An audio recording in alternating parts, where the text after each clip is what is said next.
विधान परिषद निवडणुकीचा अर्ज माघारी घेण्याची मुदत होती 4 जून. आज आहे 9 जून. माघारीची मुदत उलटून 5 दिवस झाले तरी अजूनही माघारीचे प्रयत्न संपलेले नाहीत. नाशिकमध्ये अपक्ष उमेदवार गोकुळ गीतेंनी महायुतीच्या नेत्यांना चांगलाच घाम फोडलाय. थेट मुख्यमंत्री आणि उपमुख्यमंत्र्यांनी फोनवरनं चर्चा करूनही गीते नमायला तयार नाहीत. त्यामुळे नाशिकमध्ये नेमकं काय घडतंय याची उत्सुकता वाढली आहे. बघूया याचाच आढावा घेणारा हा स्पेशल रिपोर्ट. नाशिकच्या विधान परिषद निवडणुकीत एका अपक्ष उमेदवारानं सध्या महायुतीला चांगलंच जेरी सांडलंय. संख्याबळ पूर्णपणे बाजूने असताना, मवियाचा उमेदवार मैदानात नसताना आणि 2 पैकी एका अपक्षाने महायुतीला पाठिंबा जाहीर केला असताना देखील उरलेल्या एका अपक्ष उमेदवारासाठी सध्या महायुतीचे नेते घाम गाळताना दिसतात. मात्र अपक्ष उमेदवारी दाखल केलेले गोकुळ गीते हे आजही निवडणूक लढवण्यावर ठाम आहेत. महाराष्ट्रामध्ये 17 जागांसाठी होणाऱ्या विधान परिषद निवडणुकीत नाशिकची जागा शिवसेनेच्या वाट्याला गेली. या मतदारसंघात महाविकास आघाडीने उमेदवारच दिला नाही.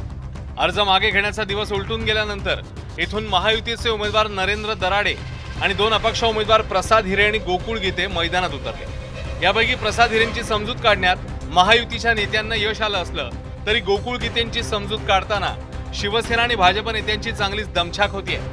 कदाचित त्यामुळेच ही निवडणूक आंतरराष्ट्रीय झाल्याची भावना उदय सामंत व्यक्त करत आहे. नाशिकची निवडणूक ही तसं बघायला गेलं तर आता आंतरराष्ट्रीय निवडणूकच झालेली आहे.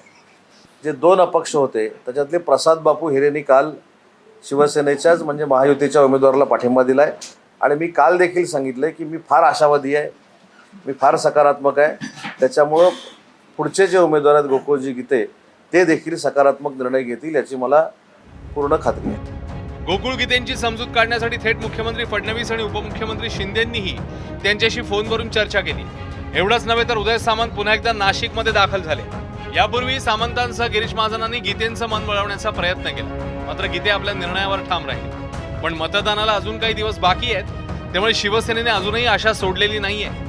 संभाजीनगरमध्ये असंतोषाचं कारण ठरलेले आणि नंतर मुलाच्या माघारीचा अनुभव असलेल्या सरदारांनी तिढा सुटण्याचा विश्वास व्यक्त केलाय. भारतीय जनता पार्टीचे बंडखोर गीते साहेब हे मला असं वाटतंय की ते माघार घेतील आणि हा तिढा सुटल. ज्या वेळेस माझ्या मुलांनी फॉर्म भरला होता तर संभाजीनगरमध्ये बी ती नाराजगी झाली होती. शेवटी जी आमच्याकडे परिस्थिती आहे तीच आता नाशिकमध्ये आहे. मला वाटतं का नाशिकचा तिढा लवकरात लवकर एकनाथ शिंदे साहेब आणि देवेंद्रजी सोडवतील.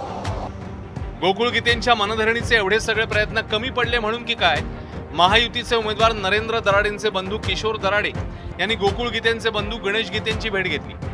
गणेश गीतेंच्या नगरसेवक असणाऱ्या पत्नीचा पाठिंबा मागण्यासाठी ही भेट घेतल्याचं कारण पुढे करण्यात आलं. गणेश हा माझा छोटा भाऊ आहे आणि माझ्या भाऊजाईला विनंती करण्यासाठी मतदार आहे, मत मागण्यासाठी आलोय. त्यांना रिक्वेस्ट केली की माझे मोठे बंधू नरेंद्र दराडे उभे, यांना मतदान करा, युतीचा धर्म पाळा आणि ही विनंती करण्यासाठी मी आलो.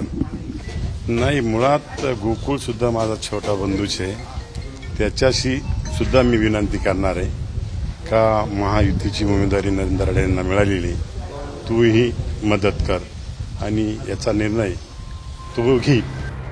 या सगळ्यानंतरही आपण उमेदवारीवर ठाम असल्याचं सांगत गोकुळ गीतेंनी आपला पवित्रा कायम ठेवला. त्यांनी मला त्या ठिकाणी विचारलं की त्या ठिकाणी प्रसाद हिरेंनी आज दुपारी महायुतीच्या उमेदवाराला पाठिंबा दिला. तर त्यांनी मला विचारलं का आपण पण त्या ठिकाणी तसा पाठिंबा देऊ शकतो. त्यांना मी स्पष्ट नकार दिला की मी त्या उमेदवाराला त्या ठिकाणी पाठिंबा देऊ शकत नाही, कारण मतदारांचा कौल बघता तो कौल चांगल्यापैकी माझ्या बाजूने असल्यामुळे तो पाठिंबा देणं म्हणजे त्या मतदारांचा त्या ठिकाणी मी घात करण्यासारखा प्रकार होईल. त्यामुळे मी त्यांना स्पष्ट नकार देऊन त्या ठिकाणी पुन्हा माझ्या नाशिकला येऊन माझ्या गाठीभेटी चालू केलेल्या आहेत. तर महायुतीत सुरू असलेल्या प्रकारावर ठाकरेंच्या शिवसेनेने चांगलंच तोंडसुख घेतलंय.